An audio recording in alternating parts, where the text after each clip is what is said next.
नमस्कार, आप देख रहे हैं न्यूज 21 और मैं हूं आपके साथ शालवी सोगरवाल। स्पेशल बुलेटिन में आपका बहुत बहुत स्वागत करती हूं। पहली खबर दामोह से, जहां जिले में एसआईआर सर्वे मतदाता पुनरीक्षण का काम कर लौट रहे 2 बीएलओ अलग अलग सड़क हादसों में घायल हो गए। उनमें से एक की हालत गंभीर होने पर जबलपुर रेफर किया गया, जबकि दूसरे का इलाज जिला अस्पताल में चल रहा है। पहली घटना बचियागढ़ थाना क्षेत्र में हुई, जहां आलमपुर के बीएलओ जीवन सिंह गोड़ की बाइक तिंदुआ सिडारे गांव के पास फिसल गई। स्थानीय लोगों और पटवारी की मदद से उन्हें सामुदायिक स्वास्थ्य केंद्र लाया गया और फिर जिला अस्पताल रेफर किया गया। दूसरी घटना बोरिया ग्राम पंचायत में हुई, जहां बीएलओ दादूराम नागपासी की बाइक फिसल गई। गंभीर हालत में उन्हें निजी वाहन से तेंदुखेड़ा स्वास्थ्य केंद्र लाया गया और बाद में जबलपुर भेजा गया। दमोह जिले में 4 नवंबर से बीएलओ घर घर जाकर मतदाताओं की गणना, पत्रक, फॉर्म, डिजिटलाइजेशन और अन्य कार्य कर रहे हैं। दमोह से विवेक सेन की खास रिपोर्ट देख रहे थे आप। बटियागढ़ तहसील के हमारा जो है आलमपुर मतदान केंद्र है, वहाँ के बीएलओ जीवन सिंह गौड़ साहब ये अपना कार्य करके लौट रहे थे, तो इनका जो है गाड़ी कहीं फिसलने से इनके सिर में चोट आई है हल्की, और उस पर तत्काल उनको हमारे पटवारी साथी के द्वारा उनको सीएचसी लाया गया, सामुदायिक स्वास्थ्य केंद्र बटियागढ़। और उसके बाद किसी तरह की कोई और दिक्कत तो नहीं है, उसके लिए डिस्ट्रिक्ट हॉस्पिटल में सीटी स्कैन के लिए लाया गया। संबंधित बीएलओ पूर्ण रूप से स्वस्थ हैं और अन्य किसी तरह की उनके चोट नहीं है, आराम से बातचीत कर रहे हैं और कोई दिक्कत नहीं। बटियागढ़ तहसील के हमारा जो है आलमपुर मतदान केंद्र है, वहाँ के बीएलओ जीवन सिंह गौड़ साहब ये अपना कार्य करके लौट रहे थे, तो कुख्यात तोमर बंधुओं के खिलाफ शिकायतों का सिलसिला लगातार जारी है। पुलिस के रिकॉर्ड में वीरेंद्र तोमर उर्फ रूबी और रोहित तोमर के खिलाफ अलग अलग थानों में केस दर्ज है। हाल ही में देवेंद्र नगर थाना में शंकर नगर निवासी संजय चांडक ने शिकायत दर्ज करवाई। शिकायत में बताया गया कि 8 अगस्त 2021 को वीरेंद्र तोमर परिवार के साथ चांडक की दुकान आया और नए घर के लिए पर्दे, बेडशीट, सोफा कवर समेत 10.5 लाख करीब रुपए का सामान लिया गया। भुगतान न करने और फोन पर गुमराह करने के बाद धमकाने की घटनाएं भी हुई। 15 माह में तोमर भाइयों पर मारपीट, वसूली, ब्लैकमेलिंग और सूदखोरी समेत कुल 8 केस दर्ज किए गए हैं। इसके अलावा तेली बांधा में रोहित के खिलाफ मारपीट का मामला भी दर्ज है। छत्तीसगढ़ पुलिस दोनों आरोपियों की गिरफ्तारी और जांच में जुट गई है। रायपुर से रजनीश पात्र की खास रिपोर्ट देख रहे थे आप। प्रार्थी संजय चांडक निवासी बनियाटी और इनके द्वारा एक शिकायत की गई है कि इनकी एक दुकान महालक्ष्मी कपड़ा मार्केट पंडरी में है और रोहित तोमर और वीरेंद्र तोमर के द्वारा इनके दुकान से कपड़ा और अन्य पर्दे के सामान आदि लेके गए हैं और उसमें 10,58,000 लगभग इनके द्वारा खरीदी की गई। और वो पैसा मांगे जाने पर अपने आप को करणी सेना का अध्यक्ष होना बताते हुए इनके द्वारा प्रार्थी को पैसे नहीं दिए गए और मांगने पर धमकी दी जाती थी। प्रार्थी द्वारा डर के कारण पूर्व में रिपोर्ट नहीं किया गया था। वर्तमान में देवेंद्र नगर थाने में रिपोर्ट किए जाने पर इनके विरुद्ध धमकी और धोखाधड़ी के संबंध में अपराध दर्ज करके विवेचना में लिया गया है। कोतवाली पुलिस थाना क्षेत्र में ग्राम मिंडल मेघनगर रोड पर एक दर्दनाक सड़क हादसा हुआ। तेज रफ्तार और लापरवाही से चल रही ब्रेजा कार ने स्कूटी सवार 2 युवकों को टक्कर मार दी, जिससे दोनों की मौत मौके पर ही या उपचार के दौरान मौत हो गई। हादसे में रुद्र मेड़ा की मौत स्पॉट पर हो गई, जबकि नयन उपचार के दौरान दम तोड़ दिया। घटना की जानकारी मिलते ही भाजपा नेता बिटुट सिंगार और परिजन अस्पताल पहुंचे। परिजनों ने हादसे के दौरान दोनों युवकों के अलग अलग होने और नयन के गंभीर हालत में ट्राले में मिलने पर जांच की मांग की है। फरियादी दीप सिंह मेरा की रिपोर्ट पर कोतवाली पुलिस ने कार चालक के खिलाफ मामला दर्ज कर उसे पकड़ने की कार्रवाई शुरू कर दी है। झाबुआ से पुनीत जोशी की खास रिपोर्ट देख रहे थे आप। बता देना शंका के आधार पर जो भी है आप पूरा बता देना, उसमें क्या लगता है आपको, क्या इसके साथ कोई अन्य क्या हुआ है जो भी है? बोल। मेरे बच्चे को जानबूझ के मारा गया है, एक्सीडेंट हुआ उसको मैं जहाँ मिल रहा था वहाँ पर नहीं मिला मेरा बालक, और बालक के पास में टाला है वहाँ पर मिला। तो क्या लग रहा है आपको? मेरे बालक को किसी ने जानबूझ के मारा है, मेरे बालक की हत्या करी है एक्सीडेंट होता है तो रोड पे मिलता हमारा मेरे बालक, बालक को नाले में कैसे मिला? जानबूझ के मारा। क्या चाहते हैं आप? हमको न्याय चाहिए, इसका न्याय चाहिए न्याय हमको। चाहिए बस, हमको कुछ भी नहीं चाहिए, हमको इसका न्याय दे दो। सर कल एक्सीडेंट हुआ है, उसके आरोपी फरार है, क्या मेंडल के पास में एक एक्सीडेंट हो गया है। इसमें दो जो स्कूटी से सवार थे वो दो व्यक्ति, उनको त्रेजा कार चालक ने तेज गति लापरवाही पूर्वक से लाया और उसको टक्कर मार दी, जिसे अस्पताल ले जाते समय दोनों की मौत हो गई। पुलिस ने अपराध पंजीबद्ध कर लिया है। गाड़ी मौके पर थी, गाड़ी ने मौके पर से जब्ती कर ली है। आरोपी फरार हो गया। आरोपी की तलाश के लिए टीम रवाना कर दी है। जल्दी इसको राउंड अप कर लिया जाएगा। सर परिवारजनों का आरोप है कि जो एक्सीडेंट हुआ था, एक व्यक्ति की जो बॉडी है वो उसके अंदर मिली है, ट्रक के अंदर। हादसा है या फिर बोलेगा क्या है पूरा? इसमें जो घटनास्थल जो है वहाँ पर धर्मशाला के पास में सीसीटीवी कैमरे भी लगे हुए हैं। सीसीटीवी कैमरे चेक कर रहे हैं और पीएम रिपोर्ट किसी प्राप्त होती विधानिक कार्रवाई की जाएगी। सर मामला कौन सी धाराओं में दर्ज किया गया? अभी तो एक्सीडेंटल का 106 बीएनएस में करा है। क्या घटनाक्रम हुआ है रात से अभी तक का? लगभग 10:30 पौने 11 बजे मेरे पास फ़ोन आया कि यार ये झाबुआ यूथ के लड़के हैं, अपना एक्सीडेंट हो गया है। तो मैं मौके पर जब यहाँ अस्पताल में आया तो जो पहले जो लेके रुद्र को लेके आए थे वो तो मौके स्पॉट पे ही शायद से ख़त्म हो चुका था, तो उसको तो पीएम रूम में ले आए थे। जो नयन था उसकी हल्की हल्की सांसें चल रही थी, पर सांसें चलने के बाद जब उसका भी लास्ट तक डॉक्टर ने पूरा सफल बहुत कोशिश करी उसको बचाने की, पर वो बच नहीं पाया। उसके बाद में फिर मैंने इन लोगों से चर्चा करी कि कैसे क्या हुआ। तो इन लोगों ने मुझे बताया कि हम जब गए थे, जब रुद्र अकेला था वहाँ पर, जो कलाल धर्मशाला है उसके वहाँ पर, आसपास के लोगों ने एक्सीडेंट को भी देखा कि यार एक्सीडेंट हुआ, बहुत भयंकर रूप से हुआ।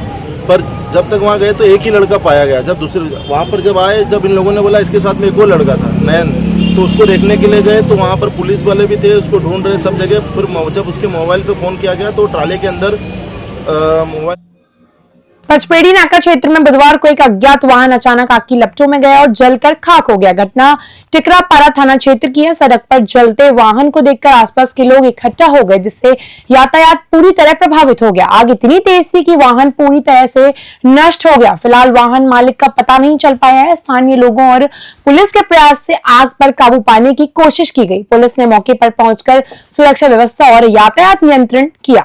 प्राथमिक जांच में यह स्पष्ट नहीं हो पाया है कि आग कैसे लगी। पुलिस मामले की गहन जांच कर रही है और वाहन मालिक की पहचान करने का प्रयास जारी है। रायपुर से रजनीश पात्र की खास रिपोर्ट देख रहे हैं आप।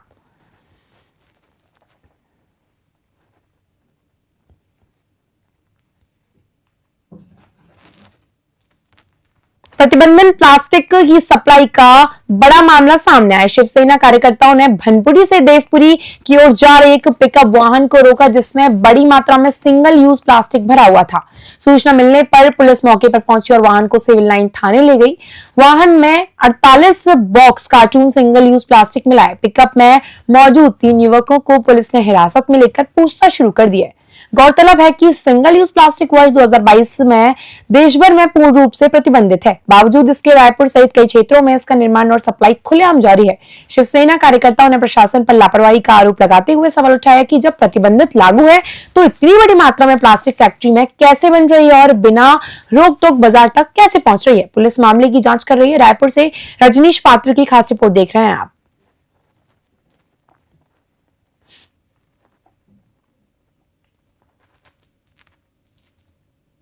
सिरोड़ा स्थित बजरंग नगर क्षेत्र में एक गद्दा और अलमारी बनाने वाली फैक्ट्री में देर शाम भीषण आग लग गई है। आग स्टील क्राफ्ट फर्नीचर फैक्ट्री में लगी, जिसमें लाखों रुपए का सामान जलकर खाक हो गया।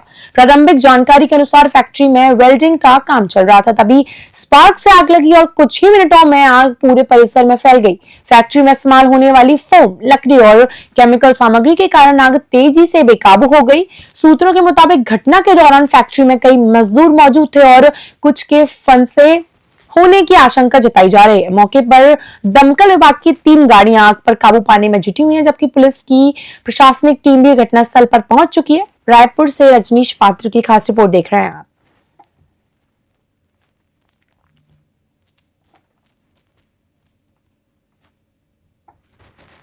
नगरी ब्लॉक के गोरेगांव क्षेत्र में इन दिनों पेड़ों की कटाई तेजी से की जा रही है। स्थानीय लोगों की सूचना पर जब मामला सामने आया तो वन विभाग से मिली जानकारी में यह भूमि राजस्व विभाग की होने की पुष्टि हुई है।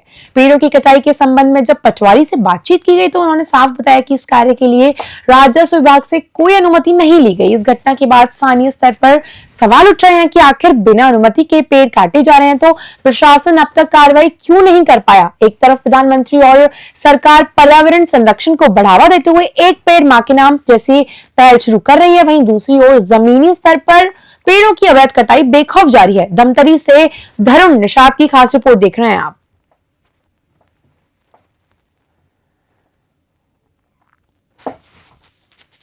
जिले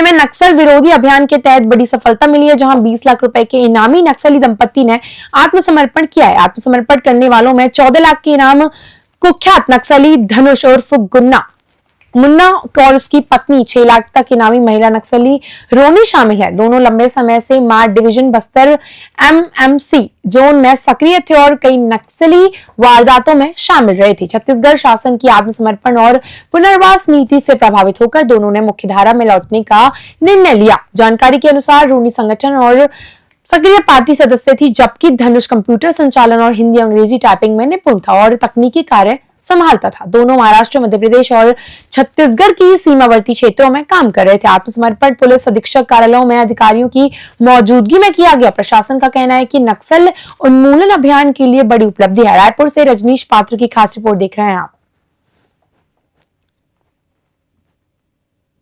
आज हमारे किसी जिले में नक्सली दंपत्ति धनुष एवं रोनी के द्वारा आक्रमण किया गया है। जो धनुष है वो बीजापुर पेंटा ग्राम का निवासी है और वो 2020 से नक्सल संगठन में जुड़ा था। इसके द्वारा जो पूर्व में जो प्रेस टीम होती है उसमें सक्रिय था रामदेव के साथ में। तो इसको हिंदी और इंग्लिश टाइपिंग आती है, साथ ही जो कंप्यूटर और मोबाइल ऑपरेटिंग के ऊपर अच्छा इसको नॉलेज है, तो मुख्य रूप से उसमें ही काम कर रहा था। फिर इस साल के लगभग जनवरी के एंड में जब कार्रवाई बढ़ी बस्तर क्षेत्र में, तो ये लोग भाग करके रामदेव के साथ में एमसी क्षेत्र में आए और पिछले लगभग 11 महीने से ये लोग एमसी जोन में सक्रिय होकर के वारदातों को अंजाम दे रहे थे। कितने लाख के नाम ये दोनों? जो धनुष है उस पर छत्तीसगढ़, MP और महाराष्ट्र में टोटल 14 लाख का इनाम है और उनकी पत्नी रोनी है उस पर इन तीनों राज्यों में 6 लाख का इनाम है। बाकी हम और डिटेल बाकी जिलों से राज्यों से भी ले रहे हैं, यदि और होगा तो फिर। जिले में मानवता और संवेदनशील प्रशासन की मिसाल देखने को मिली है। कलेक्टर सुधीर कुमार कोचर ने SIR सर्वे में लगे मृतक BLO सीताराम गोंड के बेटे की अनुकंपा नियुक्ति प्रदान की है। यह नियुक्ति मौत के मात्र 5वें दिन ही दे दी गई है, जो प्रशासनिक तत्परता और मानवीय संवेदना का महत्वपूर्ण उदाहरण है। नियुक्ति पत्र जिला कलेक्ट्रेट कार्यालय के मृतक के परिजनों को सौंपा गया, जहां परिवार ने कलेक्टर का आभार व्यक्त किया। बताया जाता है कि 22 नवंबर को BLO सीताराम गोंड, जो हाई स्कूल रंजड़ा में प्राथमिक शिक्षक के रूप में पदस्थ थे, की इलाज के दौरान जबलपुर में मौत हो गई थी। घटना के बाद कलेक्टर ने स्वयं परिजनों से मुलाकात कर आर्थिक सहायता और अनुकंपा नियुक्ति का आश्वासन दिया था। गुरुवार को उनके बेटे अंकेश पोर्ते को बांदकपुर स्कूल में प्यून के पद पर नियुक्त किया गया। दामोह से विवेक सेन की खास रिपोर्ट देख रहे हैं आप। आपका क्या नाम भैया? अंकेश सिंह गौड़। आज आपके लिए कलेक्टर साहब द्वारा नियुक्ति प्रमाण पत्र दिया गया, किस चीज को लेकर दिया गया? सर, मेरे पिताजी का देहांत हो गया था, इसीलिए कलेक्टर साहब मेरे घर गए तो उन्होंने मेरे लिए एक नौकरी दी है। कब खत्म हो गए थे आपके पिताजी? 22 तारीख 11वां महीना 2025। स्वर्गीय सीताराम जी गौंड जो है वो BLO के रूप में कार्यरत थे। वो प्राथमिक शिक्षक थे मूलतः और पठारी गांव के रहने वाले थे। उनका आकस्मिक निधन 22 नवंबर को हो गया था और वो SIR का काम भी देख रहे थे। तो जब ये जानकारी मिली थी तब हम लोग उनके घर गए थे और उनका एक बेटा और 2 बेटियां हैं। तो एक बेटी उनकी विवाहित है और एक बेटी अविवाहित है और एक बेटा उनकी 3 बेटियां और एक बेटा। तो 2 बेटियां उनकी विवाहित हैं और एक बेटी अविवाहित है और एक बेटा अविवाहित है। तो उनके परिवार ने ये तय किया था कि उनके बेटे को अनुकंपा नियुक्ति दी जानी है। तो हमने उनको आश्वासन दिया था कि हम 30 नवंबर तक आपकी अनुकंपा नियुक्ति की कार्रवाई कंप्लीट कर लेंगे, लेकिन तय समय सीमा से पहले ही 5 दिन में उनको अनुकंपा नियुक्ति का आज हमने पत्र दे दिया है। उनकी भृत्य के पद पर बांदकपुर के हमारे स्कूल में हम नियुक्ति दे दी गई है। वो चाहे तो आज ज्वाइन कर सकते हैं, कल ज्वाइन कर सकते हैं। जिले में धान बेचने को लेकर किसानों की परेशानी लगातार बढ़ती जा रही है। जिले के ग्राम पंचायत लपठारा में बड़ी संख्या में किसानों ने खरीदी केंद्र का घेराव कर विरोध जताया। किसानों का आरोप है कि इस बार धान का रकबा कम कर दिया है, जिसके कारण बड़ी संख्या में किसान अपना पंजीकृत धान बेच नहीं पा रहे हैं। जानकारी के अनुसार यह स्थिति तब बनी जब जमीन का रिकॉर्ड और गोदावरी की प्रक्रिया प्राइवेट सेक्टर को सौंप दी गई। इसके चलते किसानों के रकबे में बदलाव हुआ और किसान कई का धान सिस्टम में अपडेट नहीं हो पाया है। किसानों ने जिला प्रशासन से तत्काल रकबा सुधार की मांग की और चेतावनी दी है कि समाधान न होने पर आंदोलन तेज किया जाएगा। किसानों का कहना है कि फसल तैयार है, लेकिन सिस्टम की त्रुटियों के कारण उन्हें आर्थिक नुकसान का डर है। सरगुजा से मनोज तिवारी की खास रिपोर्ट देख रहे हैं आप। बताइएगा। रामजतन राम कहाँ के लगा हुआ? लहपटरा। कहाँ समस्या हो गई सर? धान का समस्या है। मैं गैन सोसाइटी तो सोसाइटी में हुआ दिखाते नहीं है कि तो धान इतना बेचाही, जबकि बहुत साल में 82 कुंटल 86 कुंटल बेचे रहे, असो जीरो बता। तो एक समाधान कैसे होई? हम तहसील जाबो वो तकले तो टाइम है बीते जाही, तो धान कब बेचबो? तो हमार कहना ये है कि शासन जहाँ धान खरीदी हुआ थे तिहे हमार किसान मन का निराकरण हो जाए, तब तो किसान मन सुविधा मिली। कितना किसानों के साथ ऐसा हुआ होगा? तो ढेरे बगरा किसान मन कर रहे, सभी किसानों का ऐसा ही मौके लागे 100 में मुश्किल से 15 जन का सही हो। हाँ ठीक। आसपास के ग्रामीण लोग धान के पंजीयन, धान की खरीदी के संबंध में कुछ समस्याएं मेरे को लिखित में अवगत कराए हैं। जैसा कि इन्होंने समस्या में बताया है कि एग्री स्टेक हमारा नहीं हो पा रहा है। इनको उसके संबंध में हमारे द्वारा जानकारी दी गई है कि आप CSC सेंटर से जाके जो रकबा, जो खसरा नंबर और रकबा छूट गया है उसको एक बार एंट्री कराइए। वो हमारे पटवारी के ID में अप्रूवल के लिए आएगा, उसके बाद हमारे पास अप्रूवल के लिए आएगा, हमारे द्वारा अप्रूव कर लिया जाएगा। दूसरी समस्या यहाँ किसानों ने ये बताई कि रकबा शून्य हो गया है। तो शून्य हो गया है रकबा, उसको एक आवेदन में लिखित के माध्यम से कि हमारा इस खसरा नंबर में हमने फसल लगाया है, लेकिन सर वहाँ रकबा हमारा शून्य प्रदर्शित हो रहा है। उसके संबंध में हमने इनको निर्देशित किया कि आप एक आवेदन दे दीजिए, हम हमारे संबंधित पटवारी से उसका वेरिफिकेशन कराएंगे PVF से। PVF में वेरिफिकेशन होने के बाद उनका जो धान का रकबा जो उन्होंने फसल लगाया है वो प्रदर्शित होने लगे। स्पेशल बुलेटिन में फिलहाल बस इतना ही। बने रहिए न्यूज़ 21 के साथ। नमस्कार।